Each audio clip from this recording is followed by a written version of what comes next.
والفجر وليال عشر والشفع والوتر والليل إذا يسر هل في ذلك قسم لذي حجر ألم تر كيف فعل ربك بعاد إرم ذات العماد التي لم يخلق مثلها في البلاد وثمود الذين جابوا الصخر بالواد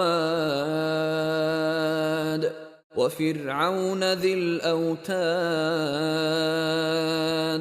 الذين طغوا في البلاد فأكثروا فيها الفساد فصب عليهم ربك سوط عذاب